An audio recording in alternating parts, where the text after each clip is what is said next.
네, 오늘 우리가 함께 살펴볼 말씀은 에스겔서 32장의 말씀인데요. 함께 같이 말씀 듣도록 하겠습니다. 32장. 열두째 해 열두째 달 초하루에 여호와의 말씀이 내게 임하여 이르시되, 인자야, 너는 애굽의 바로 왕에 대하여 슬픈 노래를 불러 그에게 이르라. 너를 여러 나라에서 사자로 생각하였더니 실상은 바다 가운데에 큰 악어라. 강에서 튀어 일어나 발로 물을 휘저어 그 강을 더럽혔도다. 주 여호와께서 이같이 말씀하셨느니라. 내가 많은 백성의 무리를 거느리고 내 그물을 내 위에 치고 그 그물로 너를 끌어오리로다. 내가 너를 무태버리며 들에 던져 공중의 새들이 내 위에 앉게 할 것이며 온 땅의 짐승이 너를 먹어 배부르게 하리로다. 내가 내 살점을 여러 산에 두며 내 시체를 여러 골짜기에 채울 것이며 내 피로 내 헤엄치는 땅에 물대듯 하여 산에 미치게 하며 그 모든 개천을 채우리로다. 내가 너를 불끄듯 할 때에 하늘을 가리어 별을 어둡게 하며 해를 구름으로 가리며 달이 빛을 내지 못하게 할 것이며 하늘의 모든 밝은 빛을 내가 내 위에서 어둡게 하여 어둠을 내 땅에 베풀리로다. 주 여호와의 말씀이니라. 내가 내 패망의 소문이 여러 나라 곧 내가 알지 못하는 나라들에 이르게 할 때에 많은 백성의 마음을 번뇌하게 할 것이며 내가 그 많은 백성을 너로 말미암아 놀라게 할 것이며 내가 내 칼이 그들의 왕 앞에서 춤추게 할 때에 그 왕이 너로 말미암아 심히 두려워할 것이며 내가 엎드러지는 날에 그들이 각각 자기 생명을 위하여 무시로 떨리로다. 주 여호와께서 이같이 말씀하셨느니라. 바벨론 왕의 칼이 내게 오리로다. 나는 내 무리가 용사 곧 모든 나라의 무서운 자들의 칼에 엎드러지게 할 것이며 그들이 애굽의 교만을 패하며 그 모든 무리를 멸하리로다. 내가 또 그 모든 짐승을 큰 물가에서 멸하리니 사람의 발이나 짐승의 굽이 다시는 그 물을 흐리지 못할 것이며 그때에 내가 그 물을 맑게 하여 그 강이 기름같이 흐르게 하리로다. 주 여호와의 말씀이니라. 내가 애굽 땅이 황폐하여 사막이 되게 하여 거기에 풍성한 것이 없게 할 것이며 그 가운데의 모든 주민을 치리니 내가 여호와인 줄을 그들이 알리라. 이는 슬피 부를 노래이니 여러 나라 여자들이 이것을 슬피 부르며 애굽과 그 모든 무리를 위하여 이것을 슬피 부르리로다. 주 여호와의 말씀이니라. 열두째 해 어느 달 15째 날에 여호와의 말씀이 내게 임하여 이르시되, 인자야, 애굽의 무리를 위하여 슬피 울고 그와 유명한 나라의 여자들을 구덩이에 내려가는 자와 함께 지하에 던지며 이르라. 너의 아름다움이 어떤 사람들보다도 뛰어나도다. 너는 내려가서 할례를 받지 아니한 자와 함께 누울지어다. 그들이 죽임을 당한 자 가운데에 엎드러질 것이며 그는 칼에 넘겨진 바 되었은즉 그와 그 모든 무리를 끌지어다. 용사 가운데 강한 자가 그를 돕는 자와 함께 수월 가운데에서 그에게 말하며 할례를 받지 아니한 자 곧 칼에 죽임을 당한 자들이 내려와서 가만히 누웠다 하리로다. 거기에 아수르와 그 온 무리가 있으며 다 죽임을 당하여 칼에 엎드러진 자라. 그 무덤이 그 사방에 있도다. 그 무덤이 구덩이 깊은 곳에 만들어졌고 그 무리가 그 무덤 사방에 있으며 그들은 다 죽임을 당하여 칼에 엎드러진 자 곧 생존하는 사람들의 세상에서 사람을 두렵게 하던 자로다. 거기에 엘람이 있고 그 모든 무리가 그 무덤 사방에 있으며 그들은 다 할례를 받지 못하고 죽임을 당하여 칼에 엎드러져 지하에 내려간 자로다. 그들이 생존하는 사람들의 세상에서 두렵게 하였으나 이제는 구덩이에 내려가는 자와 함께 수치를 당하였도다.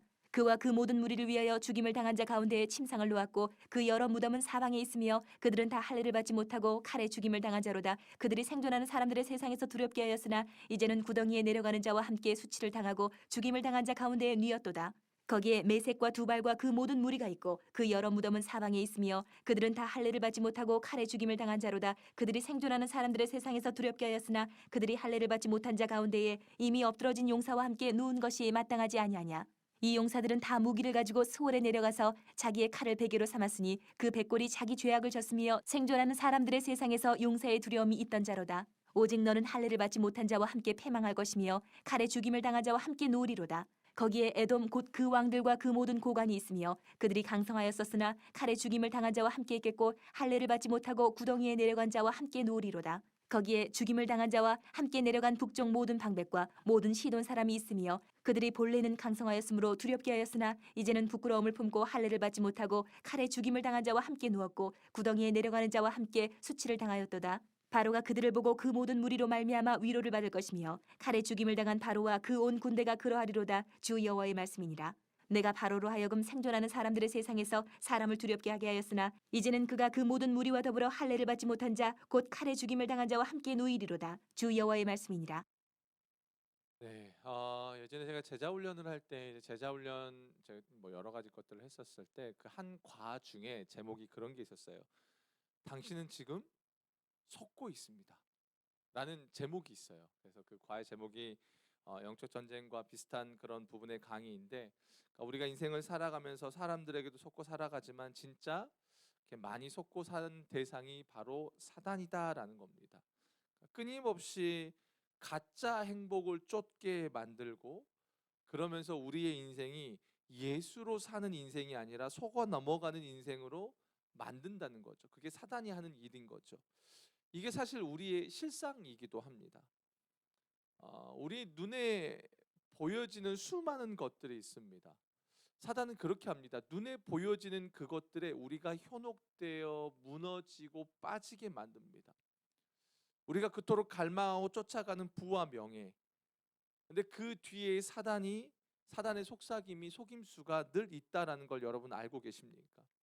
뭐 그렇다고 부, 명예 이것 자체가 나쁘다라는 것이 아니라 이걸 말하는 것이 아니라 사단은 아담을요 선악과로 유인하고 또 유혹하듯이 그리고 아브라함의 조카 롯이 소돔과 고모라 땅이 마치 에덴 동산과 같이 보이게 한 것처럼 그러니까 진짜 온전한 실체를 보지 못하게 만듭니다. 진리를 진리로 보지 못하게 하고 왜곡되게 하고 현혹시키게 만드는 것이 사단의 전략 중에 하나죠. 그러면서 우리의 인생이 진짜 진리를 따라가는 인생이 아니라 낭비하고 허비하고 그래서 결국에는 예수와 거리가 먼 그래서 망하는 인생으로 살아가도록 늘 사단은 우리를 공격하고 유혹한다라는 겁니다. 그러니까 우리가 신앙생활을 할 때 신앙생활 잘한다. 저분은 신앙이 좋아라고 말하는 분들은 뭘 보고 이야기하냐면 분별력이 있다는 겁니다. 이건 지금 사단이 우리를 공격하는 것이고 또 지금 이거는 사단의 유혹이 있는 것이고 어떤 것이다라는 걸 분별하는 겁니다. 반대로 여러분 이렇게 자꾸 무너지는 분들은 분별력이 없는 겁니다. 이 눈에 보이는 것에만 반응하고 쫓아간다라는 겁니다. 그게 신앙의 이제 수준의 차이를 나타내는 것이죠. 오늘 살펴보는 본문이 바로 그런 부분에 있어서 굉장히 하나님이 우리에게 어떤 기준과 경각심을 주는 본문입니다. 우리가 이제 앞에서부터 쭉쭉 살펴봤지만 29장부터 애굽에 대한 심판이 나옵니다. 그리고 오늘은 그 부분에 대한 마지막 부분이에요. 그런데 이 가운데 어떤 이야기가 나오냐면 2절에 보면 인자야 너는 애굽의 바로 왕에 대하여 슬픈 노래를 불러 그에게 이르라 너를 여러 나라에서 사자로 생각하였더니 실상은 바다 가운데 큰 악어라 강에서 튀어 일어나 발로 물을 휘저어 그 강을 더럽혔도다라고 말해요. 애굽의 바로를 위해서 슬픈 노래를 부르라고 합니다. 그러면서 애굽의 바로 왕을 뭐라고 묘사하냐면 여러 나라가 너를 사자로 생각을 하고 있지만 그리고 너 스스로도 너 자신을 사자라고 생각하고 있지만 실상은 뭐라고 말해요? 바다 가운데 큰 악어라고 합니다. 보통 사자라는 이제 동물을 통해서 비유하고 싶은 것이 뭐냐면 젊고 힘 있고 또 용감하고 정의로운 통치자라는 어떤 그런 개념을 말하는 겁니다. 한마디로 애굽 왕은 스스로 생각하기에 뭐예요? 난 사자라는 거예요. 용맹하고 힘 있고 능력 있고 뭐 이래 주변 나라에서도 바로를 그렇게 생각한다는 겁니다. 여러분 그 이집트 영화에 보면 이집트를 가보신 적이 있으신지 모르겠어요. 저도 안 가봤는데 TV에서 보게 되면 이집트의 유명한 저기 그것 중에 하나가 뭐냐면 스핑크스라는 게 있습니다. 스핑크스에 보면 얼굴은 사람인데 몸은 사자죠. 그러니까 여기서 유래한 거예요. 이런 개념인 겁니다. 그러니까 한마디로 이 애굽이 그 당시에 주변에게 끼쳤던 영향력, 애굽에 대한 인식이 어떠했는지 보여주는 단적인 예예요. 스스로도 그렇게 교만했던 겁니다. 그러니까 계속적으로 애굽에 대한 이야기를 하면서 교만함에 대한 이야기를 하잖아요. 근데 오늘 본문에서 성경이 뭐라고 딱 그 바로에 대해서 고발을 하냐면 너 사자 아니야. 큰 악어야라고 말해요. 속지마 애굽 왕은 사자가 아니라 악어야. 그래서 발로 물을 휘저 겉으로 볼 때에 힘이 있고 능력이 있어서 너희를 도울 것 같고 너희를 보호해 줄 것 같고 너희들의 문제를 해결해 줄 것 같아 보이지만 그거 아니야라는 겁니다. 오히려 너희를 혼란스럽게 만들어 버리는 존재야라고 애굽의 진짜 실체를 까발리고 있는 겁니다. 실제 이스라엘의 역사, 고대 근동의 그 지역의 역사에서 보면 애굽이란 나라가 실제로 얼마나 많은 전쟁을 뒤에서 조장했는지 몰라요. 아수르란 나라가 등장하고 바벨론이란 나라가 등장할 때에 뒤에서 끊임없이 특별히 이스라엘로 하여금 전쟁을 하도록 계속 뒤에서 조장했던 이간질했던 존재가 바로 이 애굽이란 나라였습니다.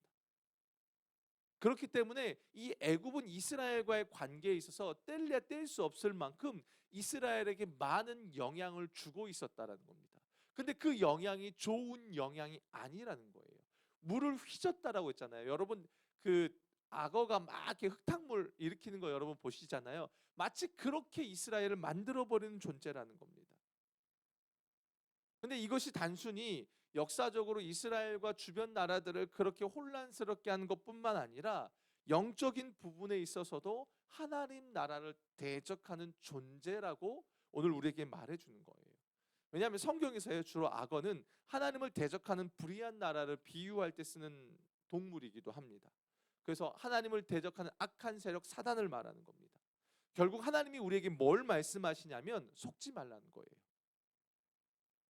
속지 말라는 겁니다. 여러분 남유다가 실패한 것, 아니 이스라엘 전체가 실패한 이유가 뭡니까? 애굽의 화려함. 딱 보면 대단한 겁니다. 여러분 우리가 딱 어떻습니까? 여러분 뭐 이렇게 좋은 것 들고 있고 왠지 그렇지 않습니까? 막 이렇게 뭐가 좀 세상적으로 화려하고 뭔가 가진 사람 앞에 가면 우리가 주눅 들죠. 위축되죠. 애굽이 그렇다라는 겁니다. 애굽이 주는 그 보여지는 겉으로 보여지는 힘들에 의해서 아, 마치 저게 답이고 저기에 가면 뭔가 있을 것 같고, 근데 그게 아니라 애굽은 우리를 이스라엘을 혼란스럽게 한다라는 겁니다. 마찬가지죠. 우리가 바라보는 세상도 그렇다라는 겁니다. 그 눈에 보이는 것 의지하고 당장 세상의 것이 좋아 보이지만 그렇지 않다라는 겁니다. 자꾸만 사단은 그 너머에서 우리를 속이고 우리를 혼란스럽게 만들려고 한다라는 겁니다. 그렇기 때문에 그 실체를 보지 않으면 안 된다라는 겁니다. 여러분 진짜 그렇지 않습니까? 우리의 눈을 혼란스럽게 만듭니다. 우리로 하여금 눈에 보여지는 것에만 반응하며 살아가도록 만듭니다. 세상의 것이 얼마나 좋습니까? 그 세상을 따라가면 좋을 것처럼 우리를 혼란스럽게 만듭니다. 야, 이렇게 하면 좋아. 믿음이란 영역을 빼버리고 그저 눈에 보이는 것에만 반응하도록 사단은 우리를 혼란스럽게 합니다. 우리의 신앙도 우리의 인생도. 근데 하나님은 오늘 애굽에 대한 심판을 이야기를 하면서 그런 마음이에요. 우리의 영적 각성을 요청하고 계시는 겁니다. 너희들 남유다가 애굽에 그렇게 쉽게 넘어가고 혼란스럽게 되었던 것처럼 살아갈래? 우리에게 그렇게 말씀하시는 것 같아요. 여러분 예루살렘이 멸망했습니다. 이 말씀이 주어지는 이 시점에는 이미 예루살렘이 멸망했습니다. 여러분 인생에 우리가 고난을 겪고 망함을 한번 경험하고 나면 어떻습니까? 정신을 번쩍 차려야 되잖아요. 근데 이스라엘 백성들이 이때도 정신을 차리질 못하는 겁니다. 예루살렘이 멸망했음에도 불구하고 끝까지 지금 이스라엘 백성들이 뭘 의지하는지 아십니까? 애굽을 의지하는 겁니다. 여전히. 이게 지금 예레미야의 이야기예요. 바벨론에 의해서 예루살렘이 멸망한 뒤에 하나님이 예레미야를 통해서 하시는 말씀이 뭐냐면 유다에 남아있는 백성들에게 그 예루살렘에 그대로 남아있으라고 말합니다. 근데 어떻게 합니까? 백성들이 그 말을 듣지 않고 유다의 총독 그달랴를 죽여버립니다. 그리고 남은 백성들이 군대 장관 요하나를 중심으로 어떻게 하냐면 애굽으로 자꾸 도망가려고 그래요. 왜요? 바벨론이 세운 유다 총독을 그들이 죽여버렸으니까요. 계속 애굽으로, 예루살렘이 멸망했음에도 불구하고 애굽으로 도망가려고 한다라는 겁니다. 나중에 예레미야까지 데리고 도망가 버려요. 기가 막힐 노릇이죠. 에스겔의 입장에서 이 소식을 듣게 되는 겁니다. 그리고 하나님이 보여주시는 거예요. 이스라엘 백성들이 얼마나 실력이 없는지, 그리고 이스라엘 백성들을 그렇게 혼란스럽게 만드는 그 뒤에서 조장하는 세력이 있다라는 겁니다. 그 애굽의 실체를 보여주고 있다라는 겁니다. 계속해서 혼란스럽게 만들고 더럽히는 존재가 있다라는 겁니다. 여러분 우리가 여기에 깨어 있어야 합니다. 우리를 혼돈하게 만듭니다. 마음을 흔들어 놓습니다. 진짜 진리에 반응하지 않고 그냥 눈에 보여지는 당장 있고 없고 손에 잡히고 잡히지 않고의 우리의 모든 시시빌비가 갈라지도록 우리를 혼란스럽게 한다라는 겁니다.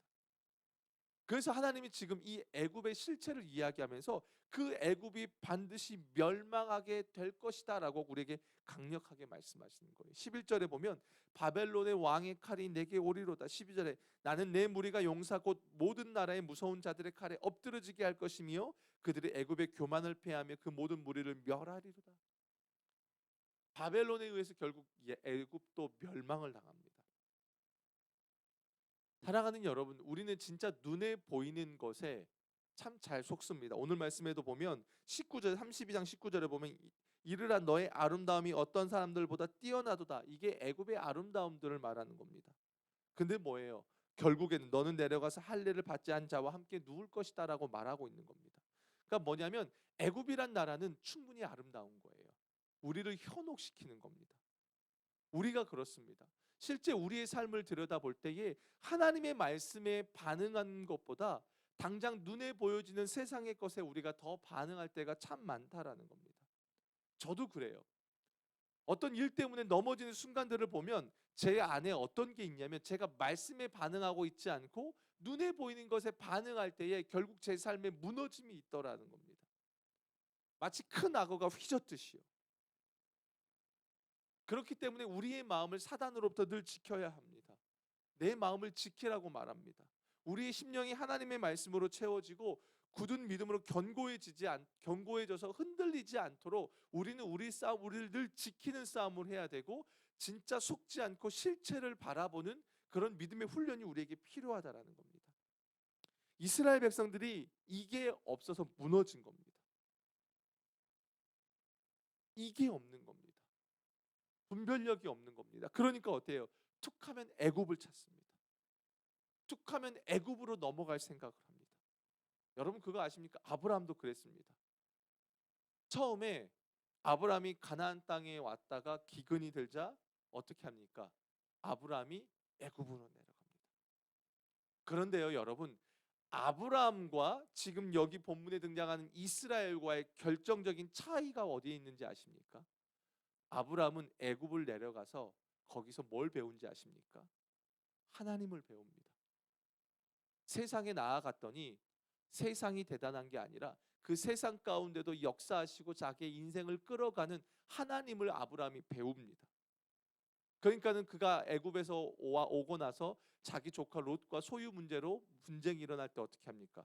아브라함이 그래, 너는 이쪽으로 가면 내가 이쪽으로 갈게. 아브라함은 하나님을 선택했던 겁니다. 근데 어떻습니까? 지금 이스라엘 백성들은 그게 없는 겁니다. 마치 아브라함의 조카 롯과 같아요. 신앙의 실력이 없는 겁니다. 분별력이 없는 겁니다. 진짜를 바라보는 눈이 없고 진짜에 반응할 만한 실력이 없더라라는 겁니다. 우리는 이렇게 가면 안 됩니다.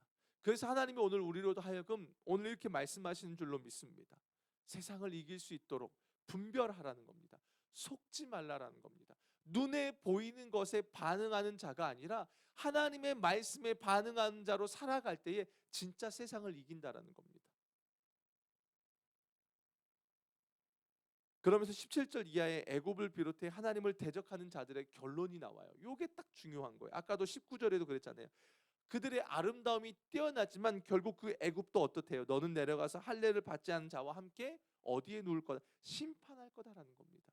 22절에도 보면 거기 아수르와 그 온 무리가 있으며 다 죽임을 당하여 칼에 엎드려진 자라 그 무덤이 사방에 있다.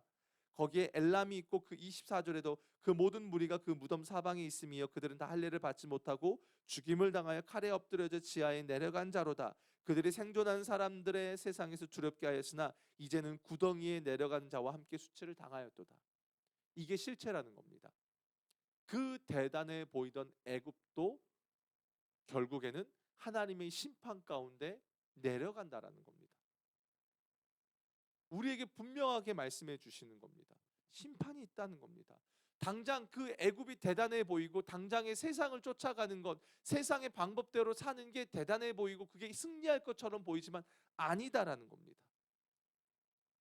다 구덩이에 내려간다라는 겁니다. 우리가 이걸 잊으면 안 됩니다. 사는 게 점점 그런 것 같습니다. 막막할 때가 있습니다. 당장 이 문제가 해결되지 않으면 죽을 것 같아 보일 때가 있습니다. 사단은 그렇게 우리를 계속 몰아갑니다. 근데 우리가 놓치지 말아야 합니다. 결국은 이 세상의 모든 세상의 방법을 따르면 망한다라는 겁니다. 심판이 있다라는 겁니다. 시편 73편에 아삽이라는 사람이 쓴 시가 나옵니다. 거기 보면 이 아삽이요, 세상 사람들 악인들이 잘 되는 걸 보면서 너무 괴로워합니다. 악인들은 잘 되고 의인들은 너무나 사는 삶이 어렵다라는 거예요. 근데 이 아삽이요, 마지막을 보는 보는 눈을 주님이 열어 주십니다. 73편 17절에 보면 하나님의 성소에 들어갈 때에 그들의 종말을 내가 깨달았다라고 말합니다. 뭡니까? 마지막 때 하나님 마지막을 보니까 결국에 그러면서 마지막 모든 악인들은 다 심판 가운데 들어가는구나. 애굽도 멸망하는구나. 그건 내가 붙들 대상이 아니구나. 내가 의지할 대상이 아니구나. 세상의 방법은 내가 붙들어야 될 게 아니구나라는 걸 아삽이 깨닫습니다. 그리고 나서 28절에 아삽이 뭐라고 고백하는지 아십니까? 하나님께 가까이 함이 내게 복이라. 내가 주 여호와를 나의 피난처로 삼아 주의 모든 행적을 전파리이다. 아삽의 눈에 종말이 깨달아지는 거예요. 오늘 본문처럼 이 죽음 심판의 그 결과를 아는 겁니다. 그러니까 어때요? 거기에 기죽지 않고 내 삶의 목적이 어디에 있다라는 거예요. 세상을 쫓아가고 세상을 따르는 것이 아니라, 세상을 의지하는 것이 아니라 종말을 보니까 내가 진짜 붙들고 내가 추구해야 될 삶의 방향이 오직 주 예수라는 것을 아삽이 깨닫고 고백하더라라는 겁니다. 이건 우리에게도 동일합니다. 왜 우리에게 하나님이 마지막 심판에 대한 이야기를 해줄까요? 그 말은 뭐냐면 이 땅에서 살아가는 우리의 그 세상의 그 모든 것이 우리에게 만족을 주지 못하고 그게 우리에게 답을 주지 못하더라는 겁니다. 그것은 오히려 우리의 믿음을 혼란스럽게 만들더라는 겁니다. 물론 그렇다고 세상에서 살지 말고 산으로 들어가라는 소리가 아니지요. 우리가 진짜 붙들고 의지해야 될 것은 주님이기에 그 주님께 가까이 함이 복이다라는 것을 우리에게 말씀해 주시는 겁니다. 우리의 인생이 그렇습니다. 세상이 너무 거대해 보입니다. 최근에 이제 신 목사님과 전도사님과 이제 황 목사님 우리 부교육자들끼리 이제 차 한잔 하면서 제가 그런 이야기를 했어요. 올해 들어오는데 유독 작년보다 올해가 더 저에게 있어서 세상이 더 크게 느껴지는 거예요. 막막한 거예요. 가족들을 어떻게 꾸려가지? 어떻게 목회 여정을 꾸려가지? 당장 세상적인 주변의 순간들을 보니까 너무 커 보이는 거예요. 그러면서 그냥 그랬어요. 제 신 목사님한테, 목사님 어떻게 자식들 다 키우셨어요? 어떻게 다 키우셨어요? 제가 그랬어요. 왜냐면 신 목사님 큰 아들이 제 친구잖아요. 그래갖고 아니까 어떻게 키우셨어요? 몰라. 어떻게 왔어? 그러셔요. 막막하더라고요. 말씀을 보는데 그런 거예요. 속지 말라라는 겁니다. 속지 말라라는 겁니다. 세상의 화려함, 세상의 대단함.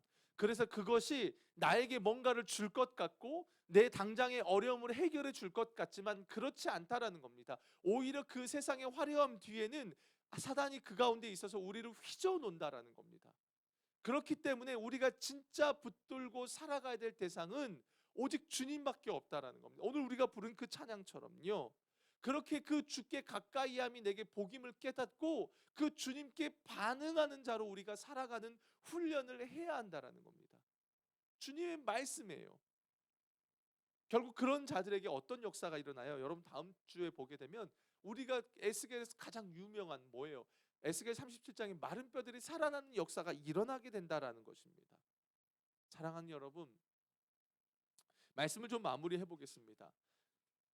애굽은 너무 강대했습니다. 그 당시 애굽은 이스라엘 백성들에게 유일한 소망 같아 보였습니다. 당장 그들이 이스라엘 백성들의 눈에 볼 때에 그 애굽으로 넘어가면 살 것 같아 보였습니다. 근데 아니라고 하나님 말씀하십니다. 거기에 속지 말라라고 말합니다. 너희가 그 애굽을 의지하기에 충분해 보일지 모르지만 그게 아니라고 말합니다. 그것은 오히려 너희들을 휘잡아 놓을 거라고 말합니다. 우리의 인생에도 이런 애굽이 있을지도 모릅니다. 예수를 의지하기보다는 예수가 아닌 또 다른 것을 의지할 만한 대상이 우리에게 있을지 모르겠습니다. 근데 그것이 결국엔 우리를 온전케 하지 못한다라고 말합니다. 애굽은 사자가 아니라 너희를 혼돈에 빠뜨리는 악어야. 우리에게 분별하게 하십니다. 속지 말라라고 말합니다. 눈에 보여지는 당장의 것이 아닌 하나님의 말씀을 따라갈 때에 결국에는 그 하나님이 심판 주시잖아요. 전능하신 분이시잖아요. 그 하나님이 우리의 인생을 끌어가신다라고 말씀하십니다. 사랑하는 여러분, 오직 하나님을 붙들고 그 하나님을 배우시기를 축복합니다. 마치 아브라함이 기근이 들어서 애굽에 한번 내려갔어요. 무너질 수 있지요. 실수할 수 있지요. 그런데 그것으로 끝나는 것이 아니라 아브라함은 그곳에서 하나님을 배웁니다. 그리고 나서 그의 인생이 달라집니다. 아, 애굽이 별것이 아니구나. 그렇기 때문에 아브라함은 거기서 자기 조카 롯에게 네가 이쪽으로 가면 네가 우하면 내가 좌하고 내가 좌하면 내가 우할 거야. 그리고 아브라함이 어떻게 해요? 롯을 떠나 보내고 나서 들판에 나아갑니다. 누구와 함께요? 하나님과 함께 나아갑니다. 그리고 그 하나님이 그에게 보여주십니다. 어디를요? 아브라함이 나아가야 될 길을. 세상의 방법이 아닌 하나님이 보여주시는 그 길을 나아갑니다. 사랑하는 여러분, 막막한 현실의 유일한 답은 예수입니다. 예수로 사는 인생 주님이 책임져 주신다라고 말합니다. 이것이 그냥 노래가 되지 않고 이것이 그냥 머리로 믿어지는 것이 아니라 우리의 삶의 실제가 되어지고 그 예수께 반응하며 나아가는, 세상에 속는 인생이 아니라 예수로 사는 여러분들의 인생이 되시길 주님의 이름으로 축원합니다. 우리 함께 같이 기도했으면 좋겠습니다.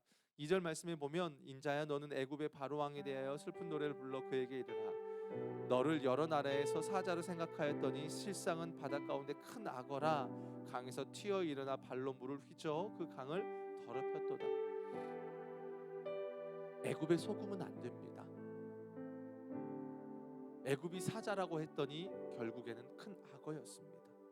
우리의 인생에 이런 애굽과 같은 대상과 존재가 얼마나 많은지 모릅니다. 이 시간 기도할 때 하나님 진짜 실체를 볼 수 있는 영적 분별력을 나에게 허락해 주십시오. 진짜 내가 붙들 분은 예수밖에 없다라는 것을 하나님 내가 믿고 고백하고 그 예수로 사는 인생이 될 수 있기를 간절히 원합니다. 주님만 의지하는 그런 인생 되게 해주십시오. 우리의 삶을 놓고 우리 함께 같이 기도하며 나아가겠습니다. 살아계신 아버지 하나님 간구하며 나아갑니다. 하나님 애굽이 너무 대단해 보일 때가 있습니다.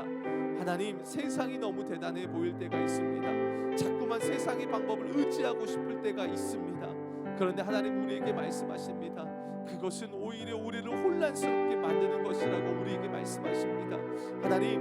하나님을 배우길 원합니다. 아브라함처럼 때론 우리가 무너졌을지라도 그 속에서 하나님을 배우고 아버지 하나님만이 우리의 답이고 소망이고 붙들 분이라는 것을 깨닫고 주님과 함께 주님께 가까이 나아가는 우리들의 인생이 되길 원합니다. 하나님 분별력을 우리에게 허락해 주십시오. 순간순간 세상이 크게 다가올 때마다 진짜 실체를 보게 하여 주시고 진짜 그곳에서 내가 붙들고 반응해야 될 대상이 무엇인지를 하나님 분별할 수 있는 영적 분별력이 우리에게 있기를 원합니다. 하나님 죽을 것 같이 힘들 때도 있습니다. 하나님 그런데 그 속에서 하나님께 반응할 수 있는 믿음을 더하여 주시옵소서. 너무나 힘들어서 아버지 하나님 세상을 쫓아가려고 마치 이스라엘 백성들이 애굽으로 도망가려고 했던 그런 모습들이 있는데 하나님 우리 성도들 안에 우리들의 삶 안에는 그런 일이 있지 않게 하여 주시옵소서. 때로는 아버지 무너지는 순간이 있지만 결국에는 하나님께 답이라는 것을 깨닫고 주님께 나아가는, 주님만 붙들고 나아가는 우리들의 인생이 될 수 있도록 하나님 인도하여 주시옵소서. 우리 마지막으로 23절 붙들고 기도하겠습니다. 그 무덤이 구덩이 깊은 곳에 만들어졌고 그 무리가 그 무덤 사방에 있으며 그들은 다 죽임을 당하여 칼에 엎드려진 자 곧 생존하는 사람들의 세상에서 사람을 두렵게 하던 자들이다. 그 세상에서 사람을 두렵게 하던 자들의 그 끝이 뭐라고 말합니까? 결국엔 하나님의 심판 가운데 들어간다라고 말합니다. 여러분, 심판은 있습니다. 종말이 있습니다. 성도는 그것을 알기 때문에 순간순간 세상이 크게 보이지만 그것을 의지하지 않는 자로 부름을 받았습니다. 이 시간 여러분, 우리의 심령 안에 주님 영원한 하나님 나라에 대한 소망으로 가득 차게 해주십시오. 그래서 지금 나에게 주어진 삶이 때로는 초라해 보일지라도 하나님, 내가 그 속에서 하나님 나라를 소망하면서 주님 나에게 맡겨진 삶을 내가 끝까지 성실하게 살아가는 자가 되겠습니다. 그 속에서 주께 가까이함이 내게 복임을 깨닫고 포기하지 않고 이 믿음의 여정을 끝까지 감당할 수 있도록 주님 나에게 은혜를 부어달라고 우리 마지막으로 주여 한번 외치고 기도하시고 여러분 계속해서 기도하시겠습니다. 주여